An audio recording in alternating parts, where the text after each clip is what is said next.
Мгм.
М. Добрый вечер, Литигема, это Райан. Второй день, второй день стрима вышло более чем нормальный. По крайней мере, в первом упускал такие ошибки, как,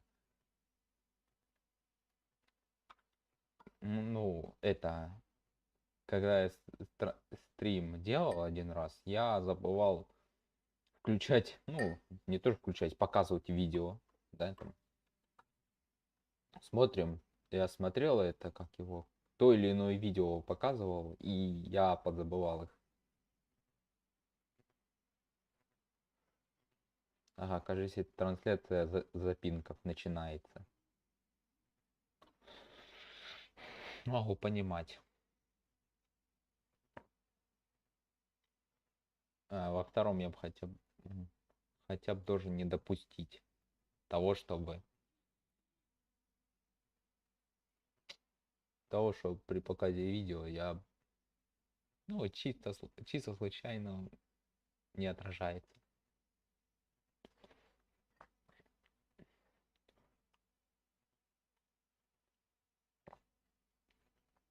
Ничего, транслируй, натренируешься, а потом будешь хорошо диктовать или что там еще.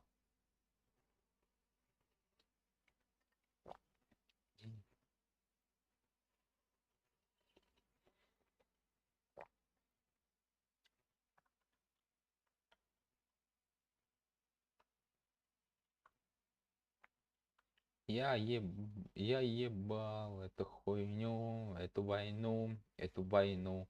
Я ебал эту хуйню, эту войну на Украине.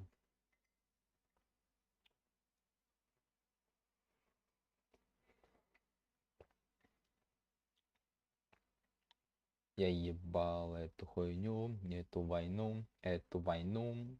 Я ебал эту хуйню. Это война на Украине.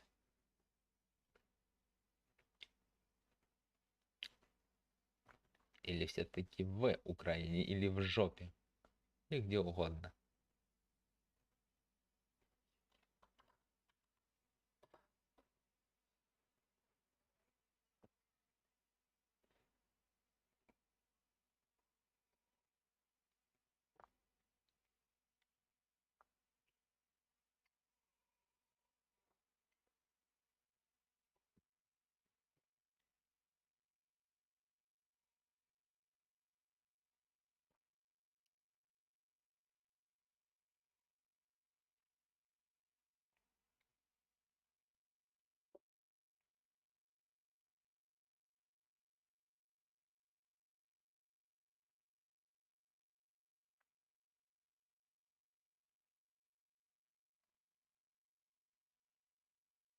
Такая вот ваша современная война.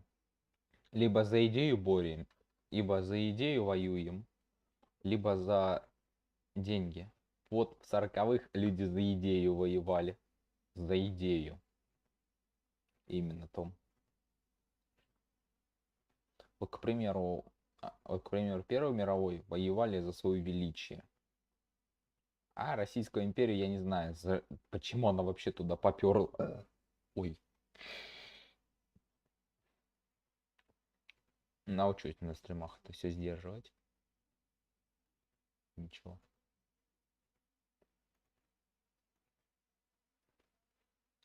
Да просто тут просто реально прикол в том, что иногда бывает. Сейчас поднастрою экранчик вам. Ох, красиво. Угу. Ну что ж, сейчас вам продемонстрируем. Просто прикол в том, что Первая мировая, она для России как бы абсолютно не была нужна, не царю, то есть не царю и не народу, как бы я хотел сказать. Это лишнее. Не знаю за что и почему, но так обстоят дела в этой имперке. Воевать либо за Англию, за США. А в итоге, блядь, оба войны проебать. Обе, блядь, проебать войны. Для того, чтобы народ нищал и так далее. Даже немцы понимали эту ситуацию. Да не то, что немцы, революционеры хотели это остановить. Ну, немцы все-таки проиграли войну только от того, что большая часть силы была продвинута к англичанам, французам и, конечно же, уже не помню, что было еще за третья страна. Ну ладно. Давайте просмотрим эти ролики. Давайте, у нас же про Первую мировую, правильно? Вот и будем это все дело. Ну, можно и в танки поиграть. About the very object of the war itself. There were continuing shipping losses, still in excess of new building.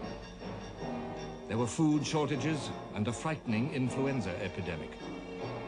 There was a ferocious agitation against enemy aliens in Britain. A petition with 1.25 million signatures demanded the internment of every alien forthwith. The largest mass meeting in Trafalgar Square since the outbreak of war urged the same thing. This rage against aliens displayed the hysterical element in Britain's will to victory. A letter to the Times said, "At last, the view of Germany as she really is dawning on the British." Так, а что ж там? People. They are beginning to think that with a nation so polluted and polluting, whose ideals are so false, and whose human feeling is so dead, no people acknowledging the morals of Christianity or even of civilization ought, as it values its own soul, to have truck or dealing or even speech. On August the 8th, the London Times reported an article about what is before us. We shall have to go on fighting during the winter, and doubtless during next summer also. And the troops which are crossing the ocean every day from America must feed the war, like fresh logs thrown upon a dying fire. And this will not make the fighting easy. On this day, August the 8th, fresh logs were indeed thrown on the fire. On July the 17th, the eve of Foch's counterstroke on the Marne, the British Commander-in-Chief, Sir Douglas Haig, had suggested to him a joint French and British attack to relieve the important rail centre of Amiens. This proposal, said Foch, was perfectly... Британцы, французы, а вот это... Не знаю, что это переводится, я не очень в английском разбираюсь.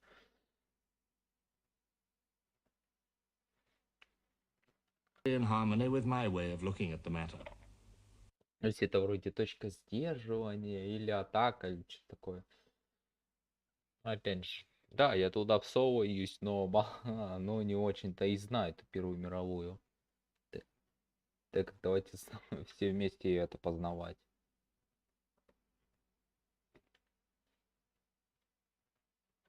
Просто я недавно уже стал этим заинтересован, из-за этого, конечно же, и потянуло меня делать такие трансляции, показать вам, что было в Первых мировых войнах. On July the 20th, he wrote to Haig, Having reached the point where we now are, it is indispensable to seize the enemy and attack him wherever we can do so to our own advantage. The combined attack should be carried out at once. Haig had been preparing this stroke for... Тихо. Ага, изначально на 480-м.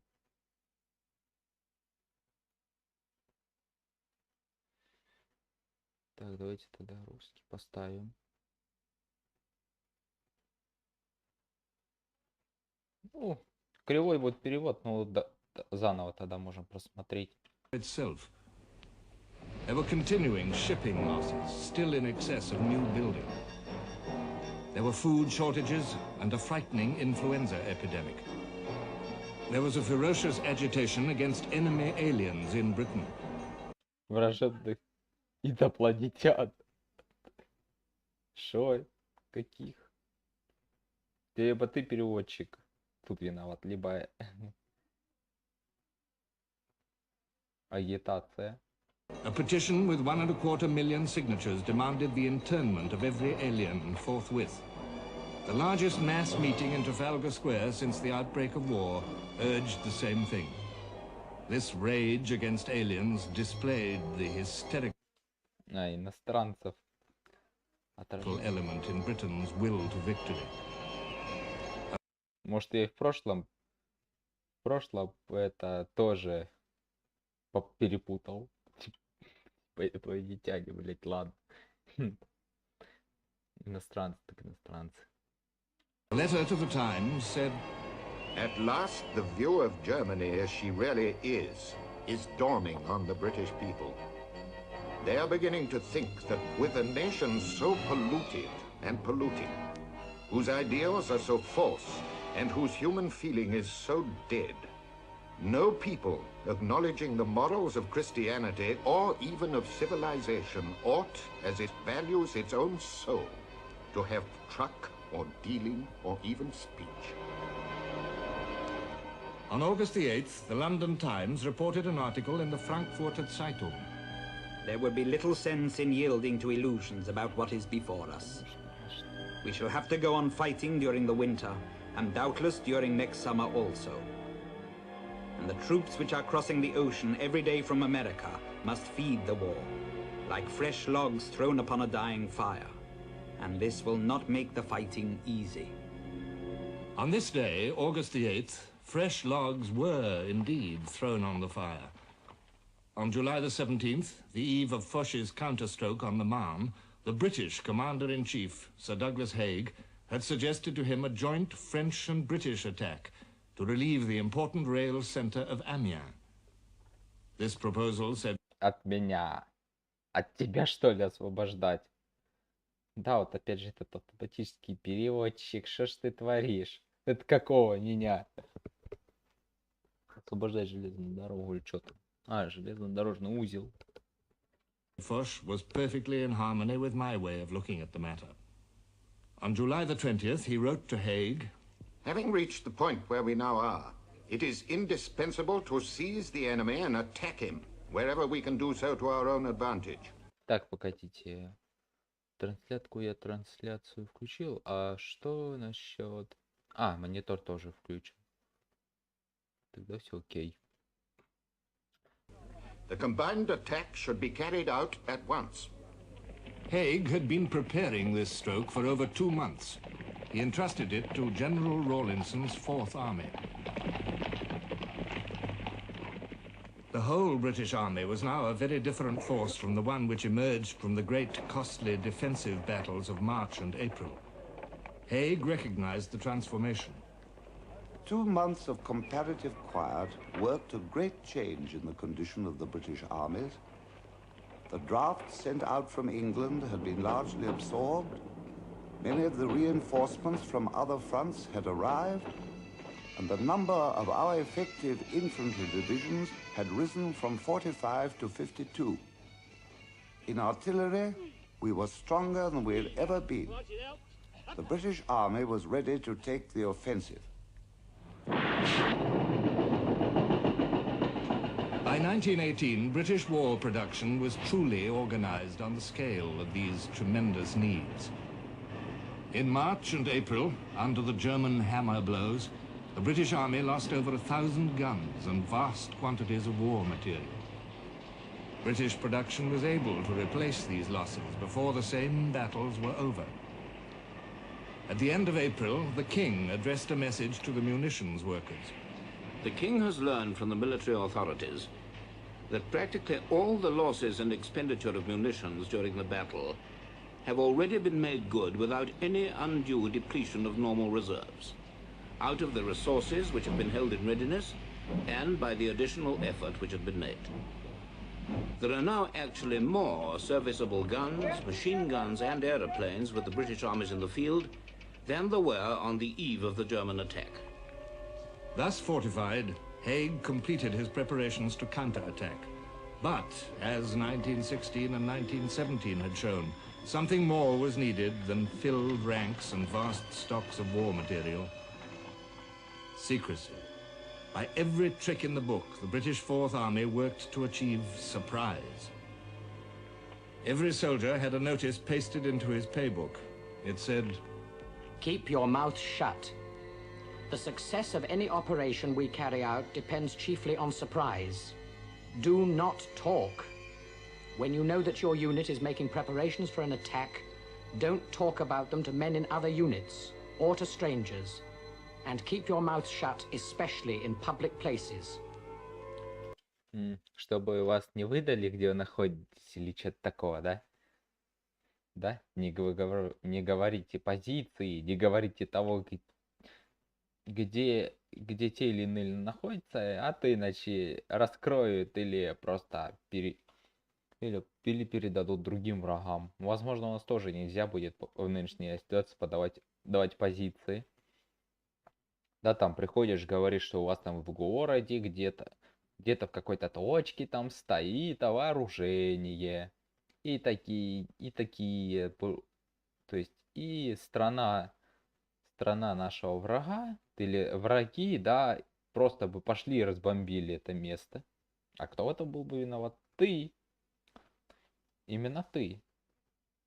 Так что говорить о том, где проводит та или иная зона боевых действий, может только глупый человек. Конечно, если ты изначально не пытаешься выдавать идеи, выдавать планы. Do not be inquisitive about what other units are doing.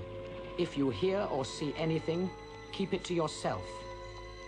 The success of the operations and the lives of your comrades depend on your silence. Ну да, жизнь действительно может зависеть от молчания, когда идут боевые действия, или иначе или иначе узнают, где находятся ваши позиции и разгромят вас. А ну-ка, микро. Все, заебись, работает. Короче, я это понял. On July the 28th, Foch placed the first French army under Haig's command for the forthcoming battle. This was kept secret. Haig wrote to the French commander To tell him that I would not call at his headquarters until operations had started, in order not to excite suspicion.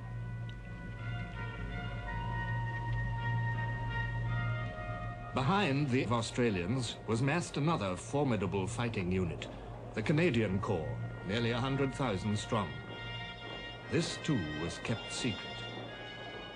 Behind them all, to exploit a success, the Cavalry Corps was brought in, with over 15,000 horses to hide on the empty Somme uplands.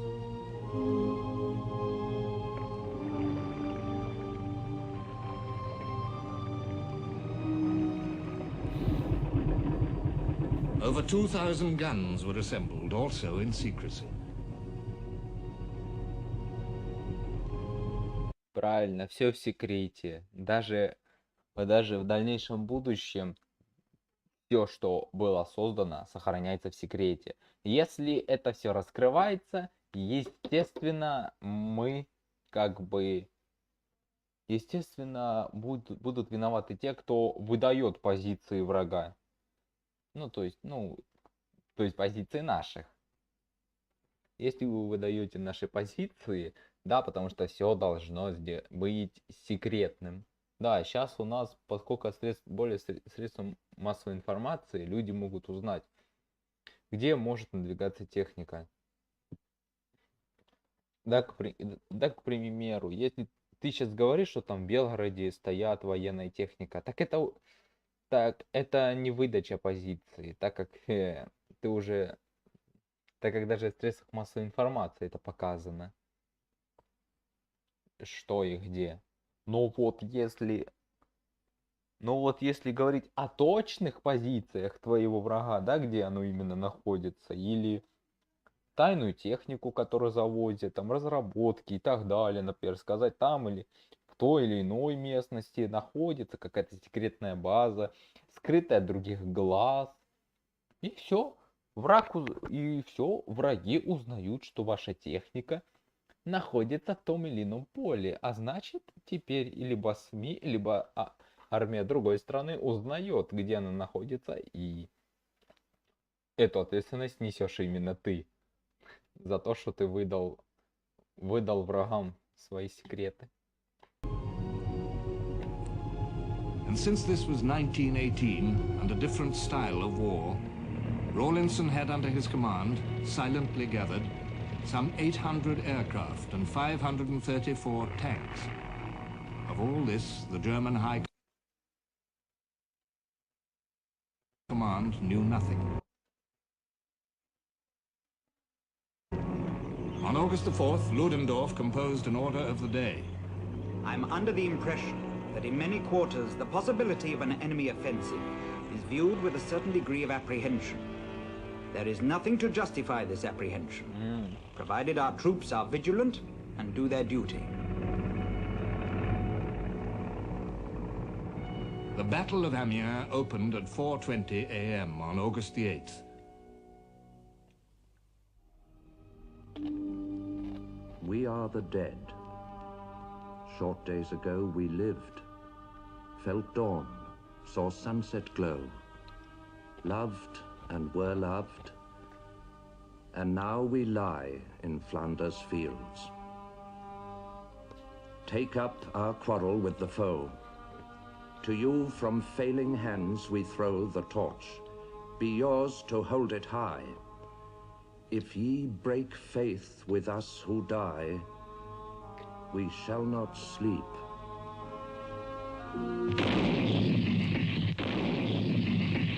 O guns, fall silent till the dead men hear above their heads the legions pressing on. O flashing muzzles, pause, and let them see the coming dawn that streaks the sky afar. Then let your mighty chorus witness be to them and Caesar that we still make war. Tell them, O guns, that we have heard their call, that we have sworn and will... Скажите спасибо, что в Украине нет такой ситуации, чтобы прям по полям, по городам там били. Ну, если именно имеется в виду не случайные попадания, да, в здание, а именно что постоянные, либо массовые, да, попадания по городам и так далее. К примеру, а почему ж мы не переживаем, что в других странах там прям, когда идет война, настоящая война, там могут пострадать и города, и мирные жители, и транспорт, и так далее. То есть пострадать может большинство объектов. Вот, к примеру, вы как представляли войну, да?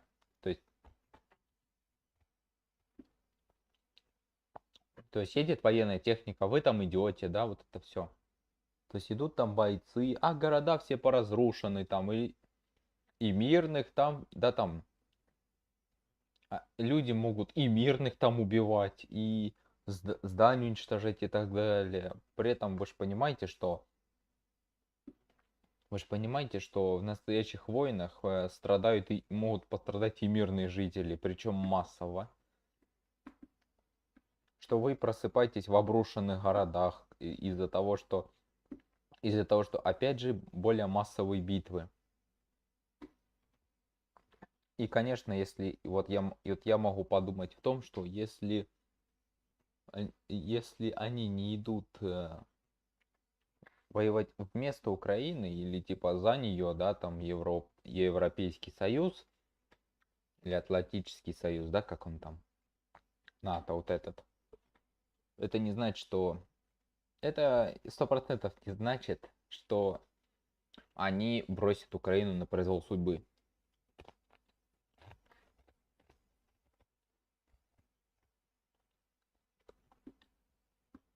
Просто дело в том, что война между одной и второй страной, да, когда происходила,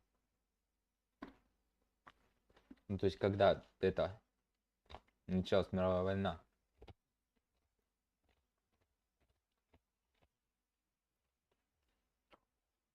Первую мировую начала Австро-Венгрия, во втором войну либо Испания начала, либо какое-то еще государство. Да, и также мы в данный момент надеялись, что конфликты не будут более массово нарастать. Ну так, совсем массово, когда по типу одна маленькая битва, вторая маленькая война. Типа, ничего такого особо страшного. Потом уже скапливается в настоящую войну.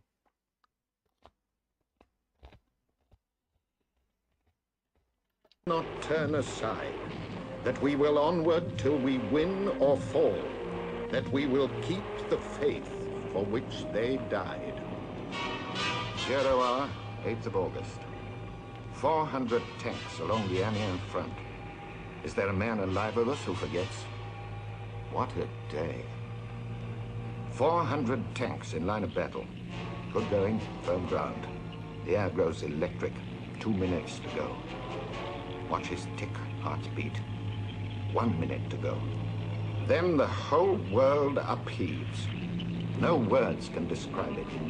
Just the whole world heaves, rocks, tumbles, turns upside down, ricochets. We can see, hear, and feel nothing. The driver's on his seat, his hand on the clutch. Soon she's humming, sweet and low. I depress the pedal and she roars magnificently, like the great man-eater she is. She gives a lurch and a roll. The gunners spread their feet for balance, and we're off.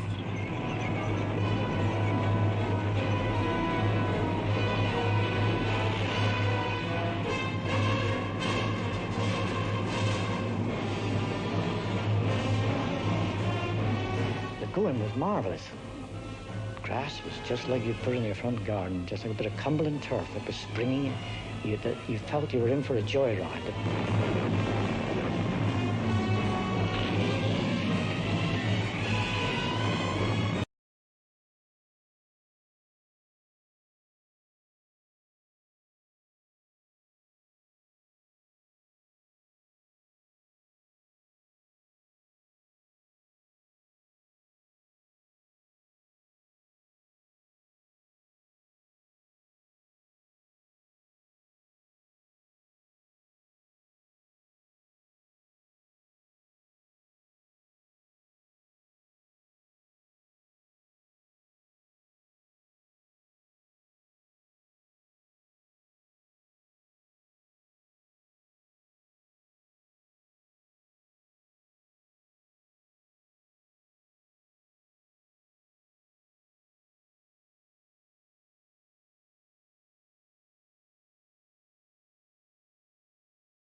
The whole plateau, seen from the air, was dotted with parties of infantry, field artillery and tanks, moving forward. Staff officers were galloping about, many of them riding horses in battle for the first time. No enemy guns appeared to be firing, and no coordinated defense was apparent. Only the Royal Air Force lacked the sense of overwhelming victory that day. During the hours that elapsed between the opening of the battle and the lifting of the morning mist, the Germans had time to summon air reinforcements to the Somme. As the British planes took off to fulfill their bombing missions against bridges, communications, and troop concentrations, German squadrons assembled against them. The Richthofen squadron appeared. Baron Manfred von Richthofen, the most famous air ace of the war, was dead now, but his squadron, led by Captain Hermann Göring, was still a crack unit, a fearsome opponent to meet.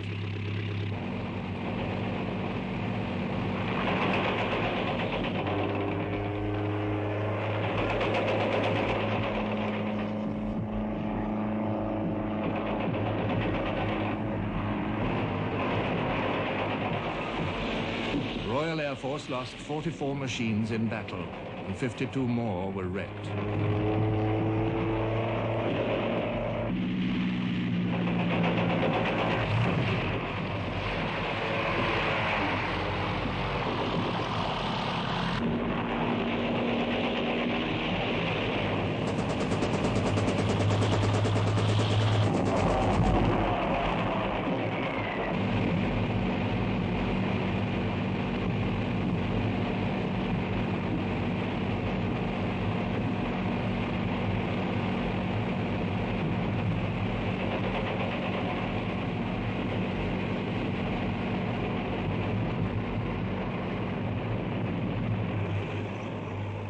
On the ground, the battle flowed forward towards its unmistakable meaning. The tanks were going forward and taking position after position, the infantry following up behind, and even all the Germans brought their artillery out of their pits. It was of no avail that the Australians got all around them. While this was taking place, the horse artillery galloped into action. And in the meantime, German prisoners were coming up, but it was a morning of victory. You could feel the hair prickling up your spine with excitement because we knew that that was going to be the end of the war.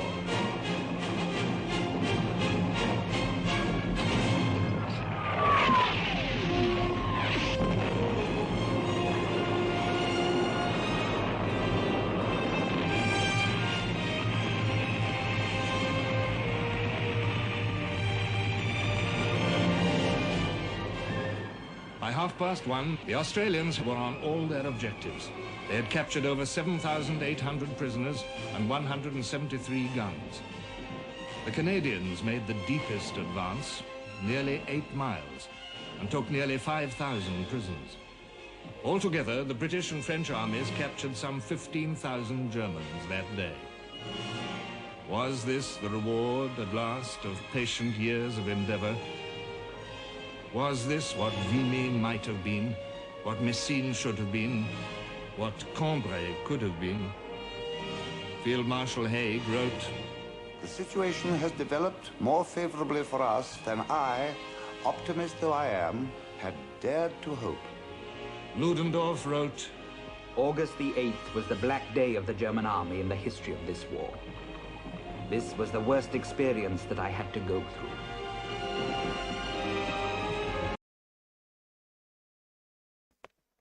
Так, это как по сути 40, как его, 917 год, где немцы начали проигрывать англичанам. Ну, такое, да.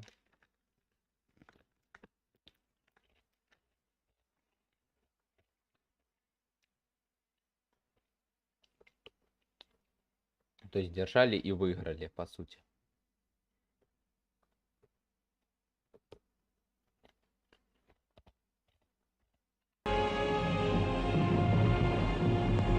The Battle of Amiens was a new beginning, the glint of a new hope.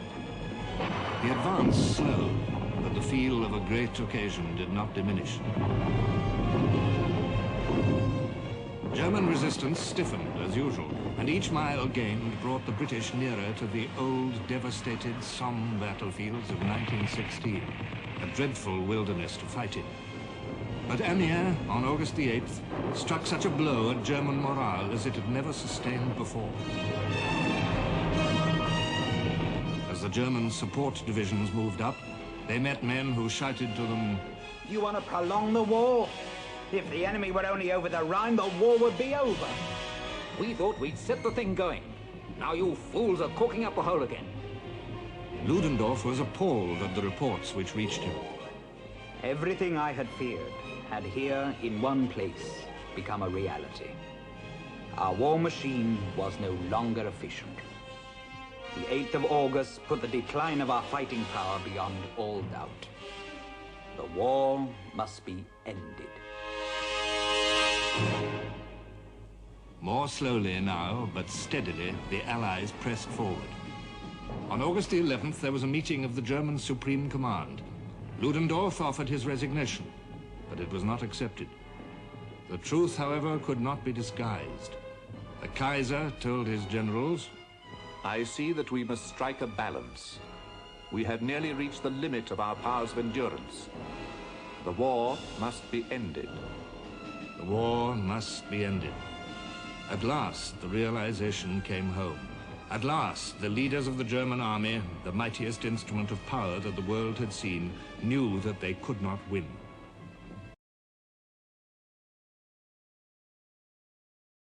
Я бы так не сказал, что они знали, что могут типа победить. Каждый надеялся, что они еще могут как-то победить, могут это осилить. Но в это время уже германцы и немцы, конечно, постепенно и проигрывали войну. С Россией, конечно, была иная ситуация. В том, нахера они вообще перлись туда.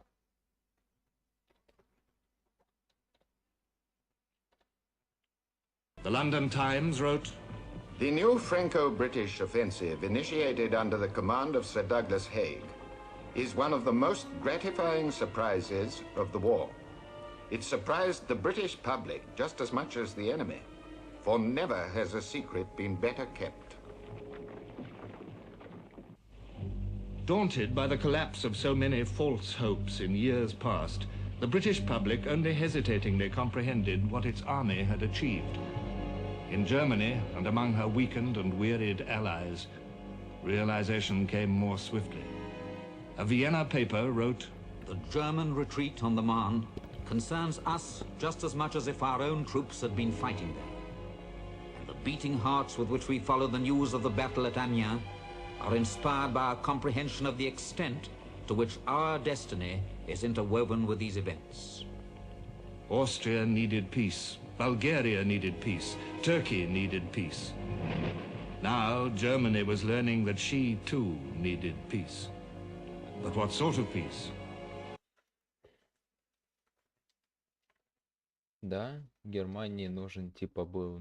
Германия тоже, типа, нуждалась в мире. Но при этом, конечно, когда этот мир все-таки наступил у Германии, да, она не то что нищенствовала, но находила прям убогом положении после того, как они же эту войну и проиграли.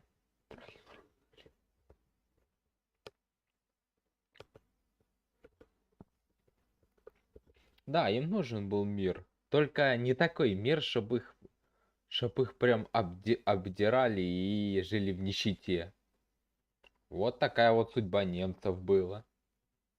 И даже сколько раз ее гоняли в репарации и в эти самые же... Как его там?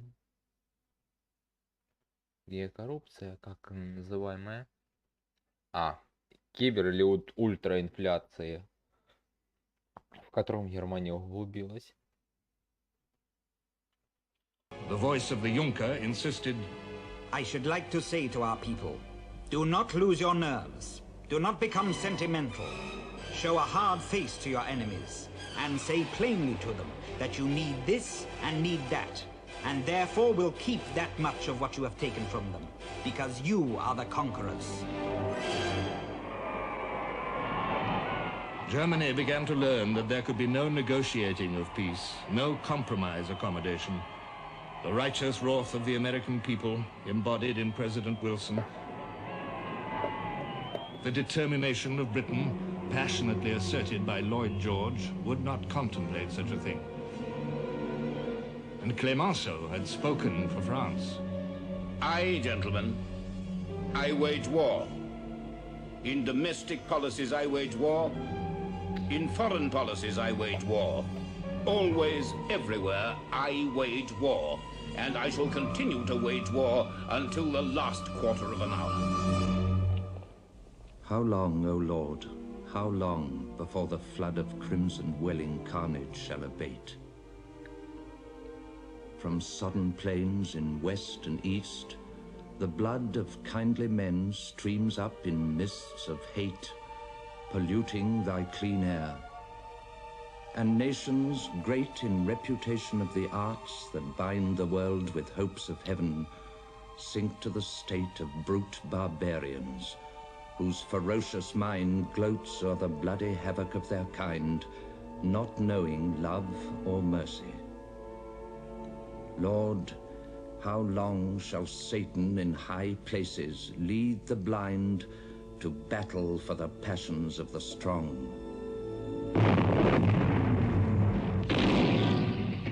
Peace was still a distant vision in August 1918. In the mood of all the warring nations, there was still a steep outstanding debt to be paid in blood and destruction. The fight went on. Мы ж 918-м, а не в 980-м. Шать-то уже... Что ты, блядь, творишь, переводчик? Ты на будущее нас далеко переносишь. Переносишь? Какой 980-й? С вас, блядь, ваш 16-й год. Marshal Foch, he became a Marshal of France on August the 6th, widened the battlefront southward, drawing in new French armies. Now Haig widened the British front of attack also. On August the 21st, his third army opened the Battle of Bapaume. Так, окей, и сейчас еще немножко этого. Тихо. Тихо. Куда ты? Гуський язык.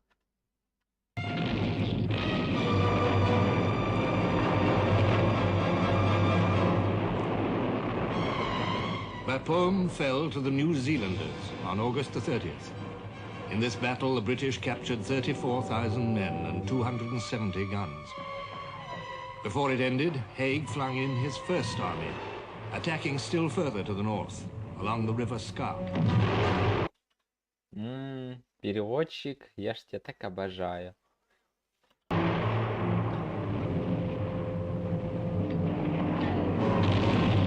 Their fight produced 16,000 prisoners and 200 guns.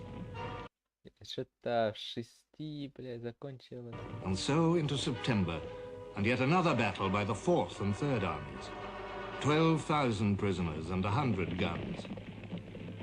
It was a majestic progress at last, after long years of waiting and enduring. But the cost was high for men who had fought so long. At home, the British people began to have the sense of victory. One by one, the headlines stilled their doubts. August the 23rd. New British advance. August the 24th. British front ablaze. August the 26th. Pressing the advance. August 27th. Battle front spreading. August the 28th. Allies sweep forward. August the 30th. The flowing tide. The Times commented, The arrival of our forces at Bapaume set the seal on a wonderful weekend and brought into view possibilities which were certainly not in sight a week ago. The Germans are retreating at such a pace that people are beginning to ask whether they'll be able to stand on the old Hindenburg line. The sense of victory gripped the Allied commanders. Haig told his generals, Risks which a month ago would have been criminal to incur ought now to be incurred as a duty. Yet there remained between the Allies and the growing vision of victory a great and formidable obstacle, the Hindenburg Line. Here the German soldiers, dispirited, tired, gravely weakened in numbers, might be expected to make a stand and display again that stubborn courage in adversity which had sustained them so often before. As September drew to an end, it became clear that only the whole strength of the Allies on the Western Front could guarantee Germany's overthrow. Marshal Foch coined a slogan, Tout le monde à la bataille. Everyone go to it.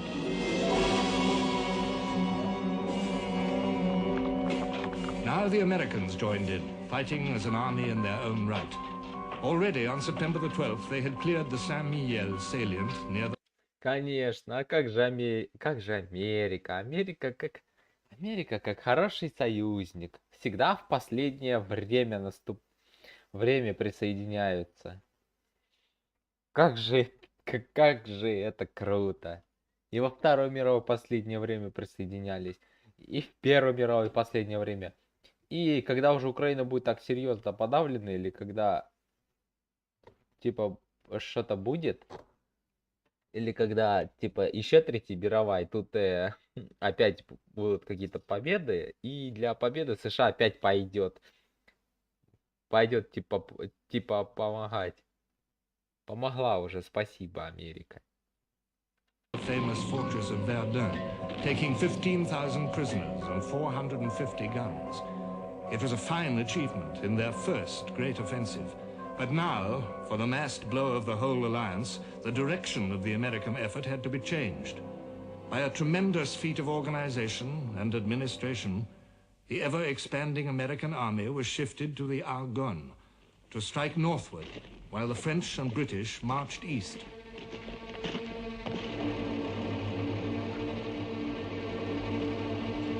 And in the north, the Belgian army also would attack, beside the British Second Army, fighting under the orders of King Albert of the Belgians. By September the 26th, all was ready.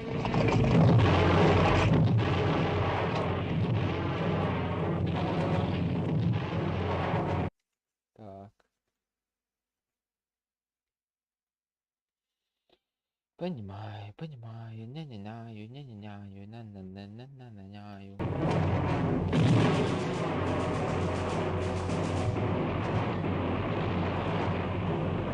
The French and Americans struck hard. Then the haste with which the attack had been mounted told against them. The Americans suffered heavy casualties. These they could have borne in the enthusiasm that impelled them. But on this desolate ground, their transport broke down. Supplies could not be got to the troops in action.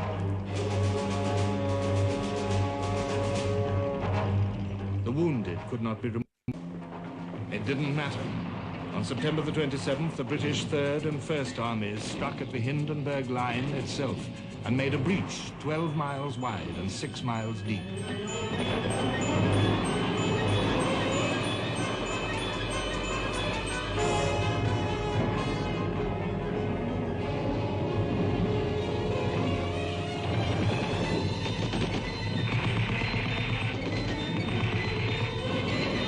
When we got to the wire there, it was terrific. It was about 4 foot high, and I would say about 15 yards wide, like a ship in the sea. And we had no difficulty at all in walking in their tracks through the wire. We also got over the Hindenburg front line. On the 28th, the Second Army and the Belgians took up the tale at Ypres and crossed the entire battleground of Passchendaele, where the British had fought for 3 bloody months. And on that day, too, the Fourth Army, with Americans fighting beside the Australians, joined in the rear guards and heroic groups. Parts of the German army continued to battle on by virtue of soldierly instinct and tradition. But other parts of it, chalked on the railway wagons that took them to the front, slaughter cattle for Wilhelm and Sons. Hindenburg wrote, What terrible demands were made in these few weeks on the physical strength and moral resolution of the officers and men of all the staffs and formations. The only order issued in many cases was simply, hold out to the last, hold out.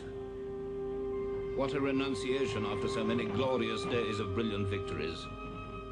I was faced with the question, the worst of all questions, when must... Отто Бисмарк. Не повезло, конечно.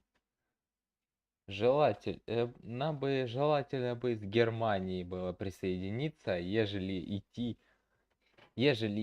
идти воевать за какую-то Британию, в котором в конце мы оба будем нищенствовать. Нас, по крайней мере, революция спасла. А их ничего не спасло, и они пережили всю прелесть сотрудничества Америки и Англии вместе с Францией. The end of slaughter, the end of lunatic damage, the end of hate. The end must be now, at once. But how could it be achieved? Victors and defeated alike met the problem with bewildered stares. War is easy to declare, but peace in 1918 was an elusive prize.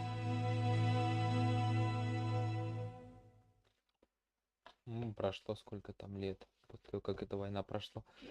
14, 17, 3 года, 4, не очень так много, да?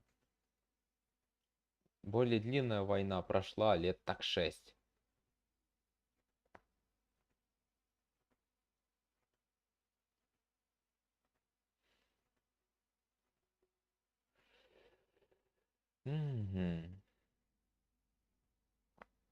Ладненько, давайте так остановлю трансляцию, ибо у меня сейчас никого нет.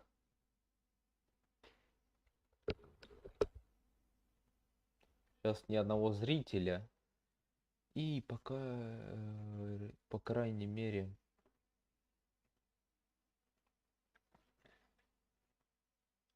часика хватит.